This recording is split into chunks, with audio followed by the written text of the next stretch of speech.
Hello and welcome to The Walking Dead live podcast presented by the Creepercast podcast.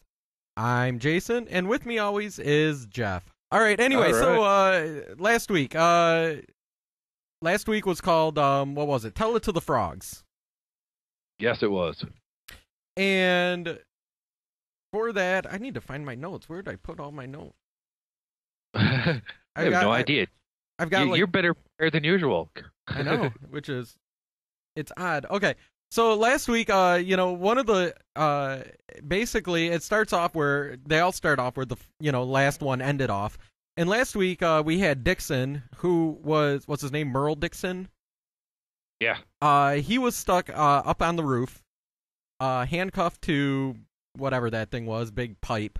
And actually, it was a small part of the big pipe. And right. He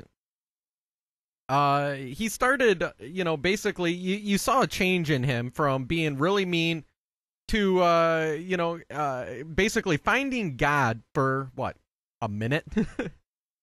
Well, yeah, a minute in movie time or TV time. Right. Which is probably like an hour in his time. But... Right, yeah. So here's him, he's, trying to, he's pleading with God to save his life.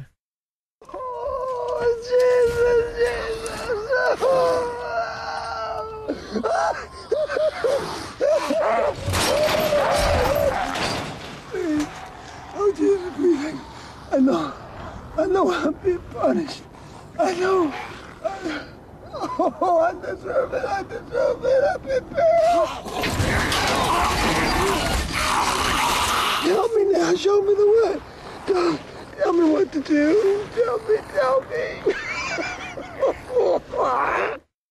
Now, when I saw this, I actually thought there was going to be, a pretty good change in him as far as, being able to see him not be, kind of have a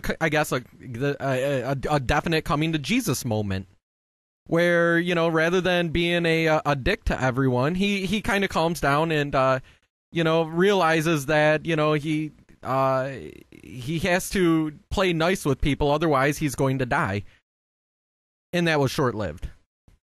Yeah, well, definitely. It's always short-lived. You got to understand the stereotype of the character he's playing as well, though. These are the type of people that the day they're sentenced to life in prison suddenly decide to, they start asking God for help. But then as soon as they get said, "Oh, we're just kidding, we're going to give you 6 months," they're like, "I don't need God." Right. Well, and like I say, it was short-lived. Here, as soon as he, prays to God to show him the way, all that stuff, he turns over and he sees a hacksaw, and right. This is his reaction then. That's okay. Never you mind, Sonny Craig boy. I ain't begged you before. I ain't gonna start begging now. I ain't gonna beg you now. Don't you worry about me begging you ever. I'll never beg you. I ain't gonna beg you. I never begged you before.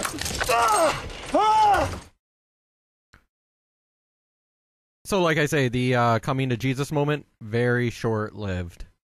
And that could have been the help he was asking for. Right, exactly. And that's the funny thing about this is, or not funny, but it's kind of interesting when I watched it, last week, and, first thing out of me was, oh, okay, Dixon might end up, rather than, vowing revenge, he has that moment where, he's like, okay, I need to, calm down, I need to, be saved, that kind of thing. And then all of a sudden, he cuts his hand. He sees that, he cuts his hand off. He gets away.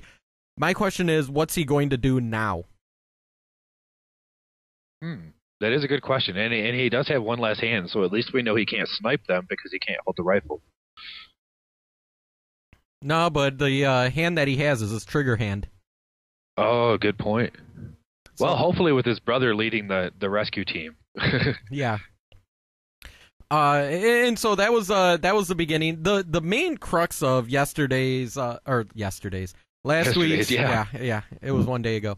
No, last week's episode was basically talking about, there's a couple different things, but one was lawlessness. Right. And how,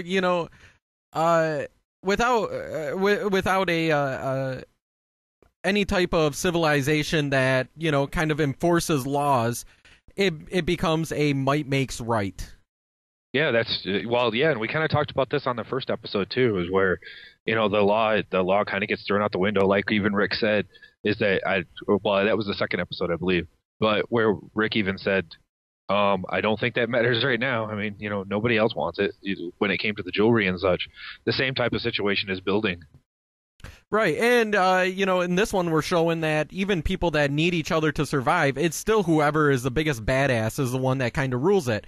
And you have Shane that is kind of, the ruler of everyone. He's the de facto leader, partially probably because of his knowledge, his abilities, but also I think partially because, nobody is really going to stand up to him. He can beat down just about everybody there. And has. And has. And has started to anyway, at least while Rick's away. It's right. kind of one of those, while the cat's away situations too. So, here's we got some stuff from the actors and what they think about last week's episode and what things meant. If you'd like to see more or see the entire clips or video, you can go to amcthewalkingdead.com, and everything is right there. Go to amc.com, click on The Walking Dead. You can find it through that, too. I think AMC's been great on getting stuff up. Right. So, here's them when he's talking about some of the lawlessness. He can kind of do what he wants. There is no police force here. There are no laws, and it's an unbelievable opportunity to show what's going on internally. So, no laws, might makes right, and out of that, you get basically the women doing all the work. Can someone explain to me how the women wound up doing all the head of McDaniel work? The world ended. Didn't you get the memo? It's just the way it is. So, zombies take over the world, and we've kind of regressed back 200 years. Yeah, and women miss their vibrators. And women miss their vibrators. And coffee makers. And coffee makers. Well, I can understand missing a coffee maker. And if I was a woman, I could probably understand missing a vibrator. I wasn't going to go that far. But I'm not a woman, so... Women, you need to call in and let us know. Yeah. Well, this is going to turn into a much different podcast. Yeah, much different. So that's kind of the other thing, because you have Shane, who is kind of the de facto leader. Then Rick shows up. Rick is obviously could probably kick Shane's butt, and I think a part of that's he's the alpha over Shane, and I think a part of that is because of the way that their relationship was when they were partners together. I would make a bet that Rick was the older officer, and he was kind of Shane's FTO. That's true, and actually, I don't mean to interrupt you, but I kind of do. We were talking last episode about the whole Shane and Lori relationship, and you just in the moments you were talking, I was just like, I mentioned that Rick was the alpha, and then I was like, but when Rick was away, Shane moved in on his wife, which made him the alpha, so Lori became the trophy. Right. And Lori is a trophy, and she doesn't like that. And she really gets used by Shane. Now, we don't know what Shane's intentions were. Right. But, because as Lori knows, is that Shane's the one that told her that Rick was dead. And we don't know if the intention was that Lori was going to go help Rick and put herself in more danger, so that was a way to save her. Or if he said that to get Rick out of the way. Right. And we know that once Rick comes back, there is this love triangle going on. Shane's been my best friend, my oldest, dearest friend. He's a brother. They're moving out of the cities. They come back. We need every able body we got. We need them here. We need them to protect camp. That's the show to me. The growing tensions between these two great friends, Rick and Shane. You just got here and you're going to turn around and leave? With this wonderful woman kind of caught in the middle. I'm really excited about exploring that triangle that has developed between these three people. And then on top of that, you have Lori, who now blames Shane for Rick being gone, and essentially turning her into an adulteress. It does seem as if yeah, Lori actually at the end of the episode, Lori did blame Shane for leaving Rick behind, and that's the adulterous thing is she accused him of that and pretty much told him that she's not going to have anything more to do with him. I think that's just more of we don't know, like you said, what Shane's motives were, and we don't really know why they just left instead of checking on him first. Right. So it's really hard to go anywhere from there. Right. You want me to play clip 11? Or sure. Clip... Actually, why don't you go ahead with 6, where she does the blaming, and then you can follow it up with 11. Okay, I'll play these two together. All right. The one that told me that he died. I think Lori's head goes to the most defensive place, which is you turned me into an adulteress, and I blame you for that. And I think that's pure rage. From now on, my family is off limits to you. And here's the whole clip at the end when she blames him. You don't tell me what to do. You lost that privilege. Hey, Lori, could you just wait up a sec? I think we should talk. No, we haven't had a chance. No, that's over too. You can tell that to the frogs. Lori, look, I don't know how it appears to you. How it appears to me? I'm sorry, is there a gray area here? Let me dispel it. You stay away from me. You stay away from my son. You don't look at him. You don't talk to him. From now on, my family is off limits to you. Lori, I don't think that's fair. I don't think that I deserve Shut that. up. Don't. My husband is back. He is alive. He's my best friend. How do you think that I'm not happy about that? How dare you? Why would you be? You are the one that told me that he died.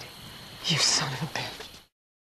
So I think this is where, Shane is having a hard time right now. And at the end, that's why he beat down, what's his name, the dude. Yeah. Well, and that's exactly. He was having a hard time dealing with why he just got all that thrown into his face. He's having to deal with his, this love relationship with his friend, but at the same time, he's also betrayed his friend. And then now the person that he's betrayed his friend with doesn't want anything to do with him, and he has, some emotions invested in her. So, yeah, he was ready to beat the crap out of that dude. Right. All right. So, once again, I'd like everybody to go to the Creepercast website and leave us comments. Let us know what you think about the show. You can also call our listener feedback hotline. It's hard to talk over music that actually has people talking. Yeah. Turn that down a little. They call that singing, Jason. Oh, is that what you're doing on there? Mind you, Jeff made this song. So he's a very, very talented person. Well, thank you. I like to think so. All right, call our listener feedback hotline at 206-984-9752. That's 206-984-9752. That's the Creepercast hotline, and it's a place for you to let us know about The Walking Dead, what you'd like to see us do with it, any comments you have about the show.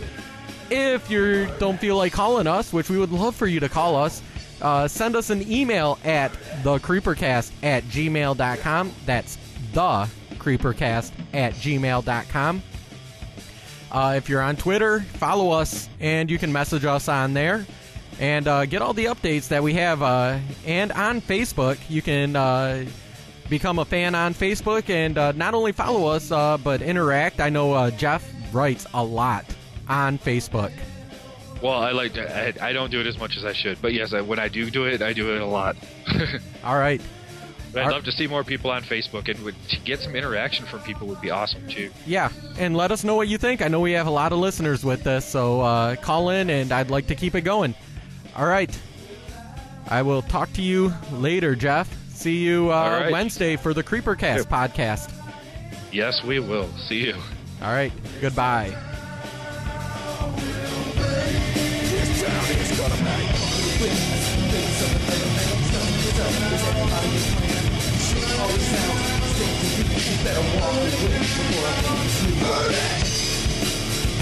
Down!